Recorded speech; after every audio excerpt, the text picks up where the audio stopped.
Hillary campaign rally. Hello, I'm Adam Shapiro, and you are in the Strategy Room.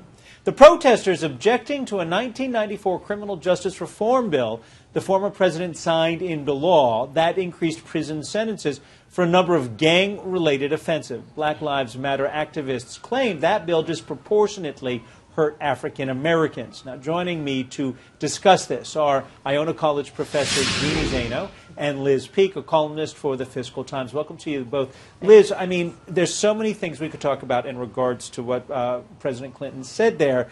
We should remember it was Joe Biden, I believe, who wrote that legislation. Yeah. And it was the Black Caucus at the time, the Black Congressional Caucus, that was pushing for this legislation. Yeah, but amazing, isn't it? His fighting back against the protesters, does that win points for Hillary Clinton? Does that hurt Hillary Clinton going forward? I don't think it helps Hillary Clinton. I mean, surely we've had many states contests now where she has significantly outpolled Bernie Sanders primarily because of the black vote. Certainly in the South, that was an enormous win for her. She needs to keep that black vote. And here's the thing. A lot of the black activists in the Black Lives Matter movement are young enough that they don't remember why that bill was passed. They don't remember that it was the black communities, Bill Clinton is totally right, which were basically annihilating each other because crime was rampant. You know, you can hear James Comey talk about this, Bill Clinton can talk about this. The truth is the black community was the one under pressure, the one that asked law enforcement to step it up and stop the slaughter, and that is what they did. Jeannie, though, Liz just brought up a very important distinction. I think a lot of people look at this as Black Lives Matter, black-white issue. This is an age issue. Yeah. You just pointed out that many of the protesters in Black Lives Matter are too young to remember the 90s. I just interviewed Jean Twenge, the sociologist, San Diego, Generation Me, talking about millennials, 85 million strong.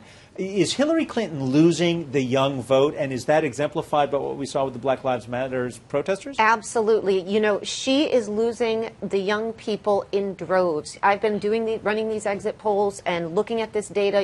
In some cases, in some of these states, she's losing 70 to 30 to Bernie Sanders, 80 to 20. It is astronomical. By the same token, she's winning in almost the flip regard with elderly people. So it is a fascinating break. And as Liz mentioned, she's got a dilemma because she not only has to keep the black vote, she has to get them out to support her.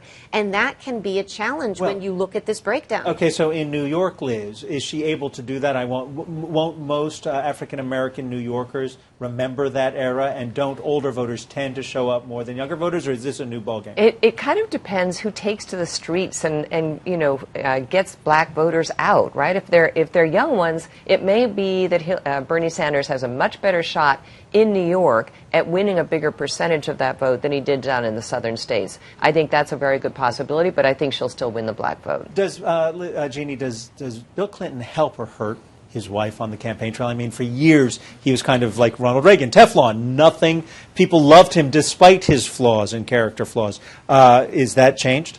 You know, I think we have seen him hurt her on the campaign trail. We saw that famously in 2007, 2008, and I think he is brilliant. You know, you'd always want Bill Clinton on your side if you are running as a Democrat, certainly, and certainly he has the political brains and the political prowess. But it seems that when he gets in a position of defending his wife, he does sometimes walk this very difficult line, and he got very, very feisty yesterday when he was making this case. He gets emotional, which is a kind of a nice thing, people like right? That.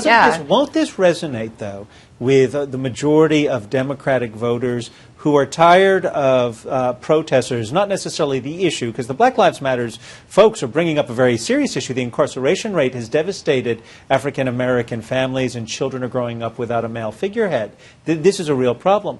But standing up to protesters who won't have discussion with people, doesn't he win points by saying, look, we can talk? And he did that. If you watch the entire thing, he says, I'll listen, but you won't listen to me. Yeah, and by the way, Hillary Clinton's done that too, because they have disrupted her meetings, and they've